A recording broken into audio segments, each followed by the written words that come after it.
Hello दोस्तों, मेरा नाम है सौम्या व्यास और एमपीपीएससी का एग्ज़ाम है अप्रैल में और उसके लिए पढ़ना पड़ता है लास्ट 12 मंथ की जो करंट अफेयर्स होती है, नेशनल इंटरनेशनल अवार्ड्स, पर्सनालिटीज़ वगैरह। तो प्रतियोगिता दर्पण की जो करंट की मैगज़ीन आती है वो काफ़ी ज़्यादा मोटी होती है और उसको पढ़ के वापस से रिवाइज़ करना काफ़ी ज़्यादा डिफ़िकल्ट हो जाता है। तो ये जो सीरीज़ है ये प्रतियोगिता दर्पण की सार संग्रह के इंटेंशन से चलाई गई है। इसमें प्रतियोगिता दर्पण में जितने भी करंट अफेयर्स से related national international awards days उन सबको कैटेगरी वाइज रखा गया है। तो आइए हम शुरू करते हैं मई माह की करंट अफेयर्स। तो उसमें सबसे पहला है अंतर्राष्ट्रीय करंट अफेयर्स। तो नाटो का 31वां सदस्य फिनलैंड बनाया गया है, सबसे नया सदस्य और 31 है।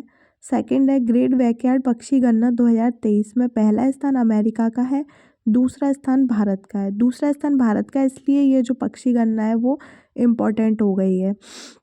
तो नाटो का 31वां सदस्य कौन बना है? फिनलैंड बना है। और ग्रेट बैकयार्ड पक्षी गणना 2023 में पहला स्थान है अमेरिका का और दूसरा स्थान है भारत का। इसकी जो पीडीएफ है वो टेलीग्राम चैनल पर मैं डाल दूंगी और मैं बहुत स्लो इसको बोल रही हूँ ताकि जो पढ़ने के साथ साथ लिखना भी चाहता है वो लिख भी सकता है साथ में। तो आइए हम नेक्स्ट स्लाइड देखते हैं कि नेक्स्ट स्लाइड में कौन से क्वेश्चंस हैं। देखिए, यूरोपीय संघ ने विंडसर फ्रेमवर्क का निर्माण किया, किसके साथ मिलकर किया है? तो यूके के साथ मिलकर किया है। तो ये क्वेश्चन इंपॉर्टेंट है कि यूरोपीय संघ ने विंडसर फ्रेमवर्क का निर्माण किसके साथ मिलकर किया है? तो यूके। उच्च समुद्र संधि की घोषणा किसने की है? तो की है यूएनओ ने। नेक्स्ट देखिए, इंटरनेशनल बिग कैट एलायंस का निर्माण किया है भारत ने। नेक्स्ट देखिए, चक्रवात फ्रेडी से प्रभावित है मलावी। कौन चक्रवात के अधिकतर क्वेश्चंस पूछ लिए जाते हैं, तो कौन सा देश प्रभावित है? तो मलावी। ग्रीन सैंड परियोजना जो है वो काय से रिलेटेड है? कार्बन डाइऑक्साइड का समुद्र के नीचे स्टोर करने।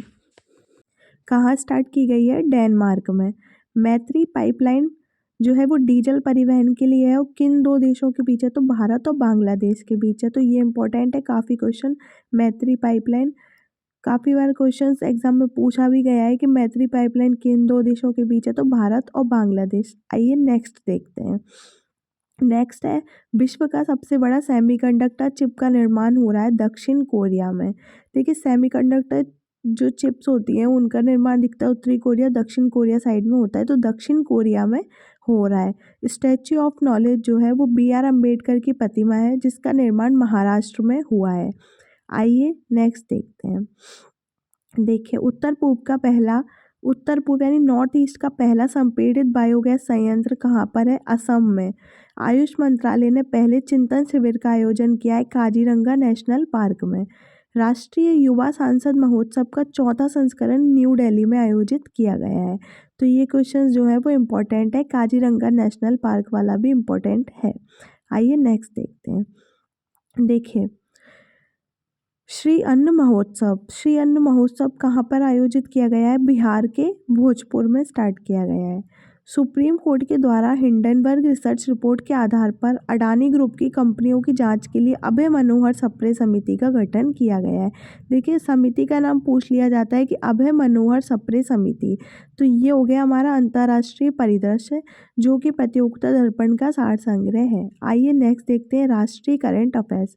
पहला है, भारत का पहला इलेक्ट्रिक तीर्थ कॉरिडोर कहाँ पर? तो उत्तराखंड में खोला गया है। विश्व का सबसे लंबा प्लेटफॉर्म सिद्ध रुद्र स्वामी जो कि कहाँ पर है? कर्नाटक में है। और एशिया का सबसे बड़ा ट्यूलिप गार्डन जो कि श्रीनगर में है। तो ये इम्पोर्टेंट थे। रेशम उत्पादन बीमा योजना उत्तराखंड की है। योजनाएं जो है वो मंथली हम थोड़ी थोड़ी पढ़ते जाते हैं, तो जब हम स्पीडी पढ़ते हैं कुछ भी कंपाइलेशन पढ़ते हैं तो हमें ईजिली उसमें से पढ़ते हैं तो हमें रिकॉल हो जाता है। PM मित्र मेगा टेक्सटाइल पार्क संख्या कितनी है? 7 है। प्रोजेक्ट लॉइन के अंतर्गत गिर के बाद में किसको चुना गया है? तो बड़दा को चुना गया है, गुजरात। देखिए, नेक्स्ट देखते हैं। इसके ऊपर वाला जो स्टेटमेंट है वो थोड़ा दब गया है तो उसको मैं एंड में क्लैरिफाई कर दूंगी। नेक्स्ट देखते हैं, गंधमर्दन पहाड़ियों को देश का 37वां जैव विविधता स्थल घोषित किया गया है। तो ये स्थल कहाँ पर है? तो उड़ीसा में है। तो ये इम्पोर्टेंट भी है, 37वां जैव विविधता स्थल है। ठीक है, तो नाम इसका पूछा जा सकता है। अब हम आइए चलते हैं नेक्स्ट स्लाइड की ओर। आपको वीडियो पसंद आ रहा हो तो प्लीज़ लाइक ज़रूर कीजिएगा। आर्थिक करंट अफेयर्स, तो WPL जो है मुंबई इंडियंस ने जीता है, पहली बार हुआ है ये। अब देखते हैं नेक्स्ट, 38वां राष्ट्रीय खेल 2024, तो ये कहाँ पर हुए? उत्तराखंड में हुए। 36वां और 37वां भी हमें याद रखना चाहिए। 36वां गुजरात में हुआ है और 37वां गोवा में हुआ है। और जो नेक्स्ट था 38वां वो उत्तराखंड में। ठीक है। अखिल भारतीय वन खेल प्रतियोगिताओं का स्थान हरियाणा में हुआ है और विजेता कौन रहा है? छत्तीसगढ़ इसमें विजेता रहा है। तो ये इम्पोर्टेंट है कि इसमें विजेता छत्तीसगढ़ रहा है और ये प्रतियोगिता जो है वो हरियाणा में आयोजित की गई थी। तो आइए अब हम नेक्स्ट स्लाइड पे चलते हैं। देखिए, प्रोजेक्ट लॉइन के अंतर्गत गिर के बाद किसे चुना गया है? वर्धा गुजरात को चुना गया है। भारत का पहला राज्य अधिवक्ता संरक्षण कानून जो है वो राजस्थान में आया है। ग्रीन पोर्ट और शिपिंग में भारत के पहले राष्ट्रीय उत्कृष्टता केंद्र कहाँ पर? गुरुग्राम हरियाणा में। राष्ट्रीय उत्कृष्टता केंद्र कहाँ पर ओपन किया गया है? गुरुग्राम हरियाणा में ओपन किया गया है। तो ये काफ़ी ज़्यादा इम्पोर्टेंट है। अब हम नेक्स्ट स्लाइड देखते हैं। विश्व मुक्केबाजी चैंपियनशिप, यहाँ से हम राष्ट्रीय जो खेल है वहाँ पर परिदृश्य पर पहुँच गए हैं। विश्व मुक्केबाजी चैंपियनशिप में ब्रांड एम्बेसडर है MC मैरी कॉम और फरहान अख्तर। ईरानी कप जो है वो उसमें विजेता रहा है शेष भारत और उप विजेता रहा है मध्य प्रदेश। तो ये वाली स्लाइड जो है वो काफ़ी ज़्यादा इंपॉर्टेंट है क्योंकि इसमें ईरानी कप और ब्रांड एम्बेसडर विश्व मुक्केबाजी चैंपियनशिप के दोनों थे। हॉकी इंडिया पुरुष वर्ग में प्लेयर ऑफ द ईयर कौन रहा है? हार्दिक सिंह रहा है और महिलाओं में सबिता पुनिया रही है। तो ये दोनों ही इम्पोर्टेंट है, पुरुषों में हार्दिक सिंह और महिलाओं में सबिता पुनिया। विश्व मुक्केबाजी चैंपियनशिप में 4 गोल्ड मेडल भारत को मिले हैं। नीतू, लवलीना, निखत जरीन और स्वीटी, इन 4 महिलाओं ने जीते हैं। अब आगे देखते हैं नेक्स्ट, व्यक्तित्व पर्सनैलिटी से संबंधित क्वेश्चन। तो लेखा महानियंत्रक, 28वें लेखा महानियंत्रक बने हैं SS दुबे। सशस्त्र सीमा बल प्रमुख तो कौन है? रश्मि शुक्ला। 5वीं बार नागालैंड के CM बने नेफ्यू रियो। त्रिपुरा के CM है माणिक शाह। तो ये जो है पद जो होते हैं और ये व्यक्तित्व है ये काफ़ी ज़्यादा इंपॉर्टेंट होते हैं, कभी कभी कुछ एग्जाम्स में भी पूछ लिए जाते हैं। नेपाल के राष्ट्रपति जो है वो रामचंद्र है और PM का नाम है पुष्प कमल दहल। तो ये दोनों ही हमारा पड़ोसी राष्ट्र है, तो इसके हमें राष्ट्रपति और PM दोनों ही हमें पता होना चाहिए। स्वराज अधिकार विधेयक लाने वाला पहला राज्य कौन है? राजस्थान। स्वराज अधिकार विधेयक लाने वाला पहला राज्य कौन बना है? तो राजस्थान बना है। आइए नेक्स्ट स्लाइड पे चलते हैं, योजनाओं के बारे में पढ़ते हैं। मीरा एक योजना है बाजरा अंतर्राष्ट्रीय पहल अनुसंधान और जागरूकता के लिए। हर पेमेंट डिजिटल मिशन, ये एक मिशन है, हर पेमेंट डिजिटल मिशन। किस बैंक ने शुरू किया है? तो RBI के द्वारा शुरू किया गया है। नेक्स्ट है एकल महिला स्वरोजगार योजना। जो मुख्यमंत्री एकल महिला स्वरोजगार योजना है वो उत्तराखंड में स्टार्ट की गई है। उत्तराखंड के CM का नाम है पुष्कर धामी। तो कभी कभी हमें CM भी साथ में पढ़ते चलना चाहिए ताकि हमें रिकॉल होता रहे। उसके बाद है आरोग्य महिला योजना जो कि है तेलंगाना की आरोग्य महिला योजना। नेक्स्ट है मिशन लाइफ कार्यक्रम, तो ये काफ़ी ज़्यादा इम्पोर्टेंट है। मिशन लाइफ कार्यक्रम जो कि है बांग्लादेश का। हम हर चीज़ को एक ऑर्गेनाइज्ड वे में पढ़ रहे हैं, जैसे जैसे प्रतियोगिता दर्पण में लिखा हुआ रहता है ठीक उसी प्रकार से। अब देखिए डेज और थीम, तो हम पढ़ रहे हैं 28 फरवरी को राष्ट्रीय विज्ञान दिवस मनाया जाता है। हमें रिकॉल होती रहती हैं चीज़ें, इंपॉर्टेंट चीज़ें, तो अच्छा रहता है। 28 फरवरी को राष्ट्रीय विज्ञान दिवस। 8 मार्च को अंतर्राष्ट्रीय महिला दिवस, तो इसकी थीम इम्पोर्टेंट है digital innovation and technology for gender equality. ठीक है, तो ये थीम है। 15 मार्च को मनाया जाता है विश्व उपभोक्ता अधिकार दिवस, जिसकी थीम है स्वच्छ सुरक्षित ऊर्जा संक्रमण माध्यम से उपभोक्ताओं को सशक्त बनाना। तो ये क्या है? इसकी थीम है। अब आइए अब हम नेक्स्ट देखते हैं। देखिए, कुछ टाइपिंग इश्यूज हो सकते हैं जो मैं नेक्स्ट वीडियो में सुधारने की कोशिश करूँगी। 22 मार्च को बनाया जाता है जल दिवस। 22 मार्च को कौन सा दिन है? जल दिवस। 24 मार्च को है विश्व क्षय रोग दिवस, जिसकी थीम है yes we can end TB। तो ये 24 मार्च वाला जो है वो काफ़ी ज़्यादा इम्पोर्टेंट है क्योंकि ये कई बार एग्जाम्स में पूछा गया है। 22 और 24, 22 को जल दिवस, 24 को विश्व क्षय रोग दिवस। तो ये दोनों ही दिवस जो है वो इम्पोर्टेंट है।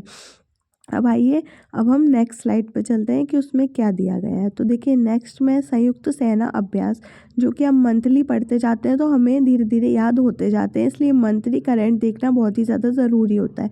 स्लाइनेक्स ये अभ्यास का नाम है, जो कि कहाँ पे हुआ है, श्रीलंका में हुआ है। और किस किस के बीच होता है, भारत और श्रीलंका के बीच होता है।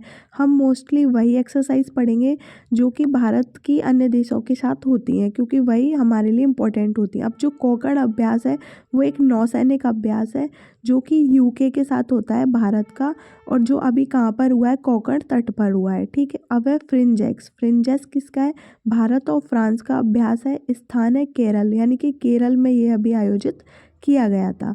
नेक्स्ट है सिन्यू मैत्री।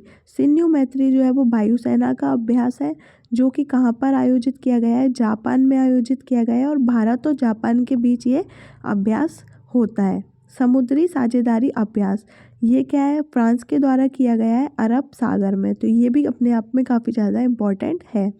अब आइए हम नेक्स्ट देखते हैं।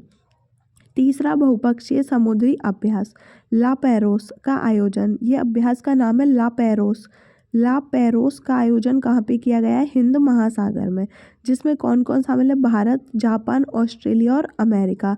ये जो है 4 देश इसमें शामिल हैं। अब आइए, अब हम नेक्स्ट देखते हैं। देखिए इनके नाम काफ़ी ज़्यादा इम्पोर्टेंट हैं, तो आपको याद रखने हैं। और आयोजन का नाम है ला पैरोस, कहाँ पे हुआ है, हिंद महासागर में हुआ है, तीसरा था ये। अब आइए, अब हम नेक्स्ट देखते हैं। नेक्स्ट है कुरुक्षेत्र, बोल्ड कुरुक्षेत्र, जो कि है भारत और सिंगापुर के बीच में है। स्थान मतलब 2023 में ये हुआ था जोधपुर में। अब आ जाते हैं समुद्री डैगन 2023, अमेरिका के साथ किया गया था। समुद्री डैगन जो अभ्यास है वो अमेरिका के साथ भारत के द्वारा किया गया था। सबसे ज़्यादा इम्पोर्टेंट यही होता है कि भारत किस देश के साथ में ये एक्सरसाइज कर रहा है। नेक्स्ट है हेडिंग विज्ञान और प्रौद्योगिकी। इससे रिलेटेड जो भी इंफॉर्मेशन है हम इसमें पढ़ते हैं। इसरो के द्वारा पृथ्वी पर पुनः प्रवेश कराया गया कौन सा उपग्रह, मेगाट्रॉपिक्स 1। तो ये हमसे पूछ सकते हैं। चीन का मुकाबला करने परमाणु पनडुब्बी साझेदारी, AUKUS, इसमें कौन कौन शामिल है, अमेरिका, ब्रिटेन और ऑस्ट्रेलिया। ये हमको याद रखना है। चीन का मुकाबला करने के लिए एक परमाणु पनडुब्बी साझेदारी की गई है। ठीक है। अब हमको ये याद रखना है। उसके आगे हम देखते हैं कि क्या है। INB-2B के ग्राउंड स्टेशन का उद्घाटन किया है इसरो ने, जो कि कहाँ पर किया है, भूटान में किया है। और उद्घाटन जो है वो इसरो ने किया है।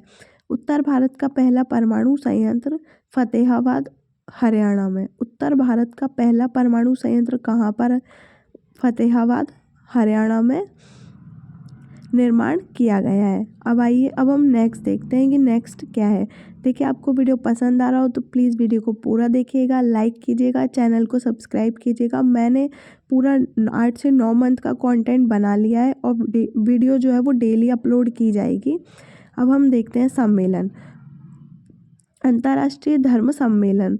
देखिए ये है भोपाल में आयोजित किया गया है। द्रौपदी मुर्मू ने इसको जो किया था, द्रौपदी मुर्मू जो है वो राष्ट्रपति हैं और इन्होंने सम्मेलन की जो है वो अध्यक्षता की थी और उसको हेड किया था।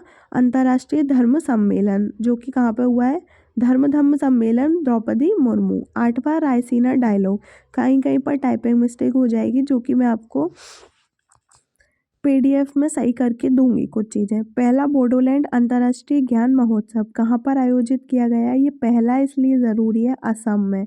ठीक है। नेक्स्ट देखते हैं भारत निवेश शिखर सम्मेलन कहाँ पर है, जम्मू कश्मीर में सम्मेलन किया गया है। अन्य महत्वपूर्ण तथ्य में 3-4 तथ्य और हैं। वन्य जीव संरक्षण पुरस्कार आलिया मीर को मिला है, जो कि एक वन्य कर्मी है झारखंड की। तो इनको वन्य जीव संरक्षण पुरस्कार 2023 दिया गया है। अब हम आइए नेक्स्ट स्लाइड पे चलते हैं और 2-3 चीज़ें और हैं जिनको हमको देखना है और जो इम्पोर्टेंट है एग्ज़ाम के पॉइंट ऑफ व्यू से। तो आइए देखते हैं। ऑस्ट्रेलिया का सर्वोच्च पुरस्कार जो है वो किसको मिला है, तो रतन टाटा को मिला है। एक ये इम्पोर्टेंट है। और हॉकी की खिलाड़ी रानी रामपाल के नाम पर बरेली में स्टेडियम का शुभारंभ किया गया है। तो देखिए ये हो गई है मई माह की करंट अफेयर्स, जो कि प्रतियोगिता दर्पण पर बेस्ड है और जितने भी इम्पोर्टेंट पॉइंट्स इसमें बन सकते थे वो मैंने बनाने की कोशिश की है। मेरी ये पहली वीडियो है करंट अफेयर्स की और इसके बाद में मैंने पूरा कंटेंट 8 से 10 महीने का रेडी कर लिया है, दिसंबर तक का रेडी कर लिया है और जनवरी का रेडी हो रहा है। तो आप लोगों को वीडियो पसंद आ रहा हो तो लाइक कीजिएगा, चैनल को सब्सक्राइब कीजिएगा। इसमें एडिटिंग का और स्लाइड्स का और ज़्यादा अपग्रेड करने की मैं कोशिश करूँगी कि और अच्छे फॉर्म में इसको लेके आया जा सके। आपको वीडियो पसंद आ रहा हो, कंटेंट अच्छा लग रहा हो तो चैनल को सब्सक्राइब कर लीजिएगा। और एमपीपीएससी के ही पॉइंट ऑफ व्यू से ये लास्ट 12 मंथ की करंट अफेयर्स है, उसके साथ में जो भी मंथली करंट अफेयर्स पढ़ना चाहते हैं अदर एग्ज़ाम्स के लिए वो भी इस वीडियो को देख सकते हैं, उनके लिए भी हेल्पफुल रहेगी। वीडियो के डिस्क्रिप्शन में मैं टेलीग्राम ग्रुप के लिंक डाल दूँगी, यहाँ पे से आप इस जो पीडीएफ है उसको डाउनलोड कर सकते हो और लिख सकते हो। Thank you.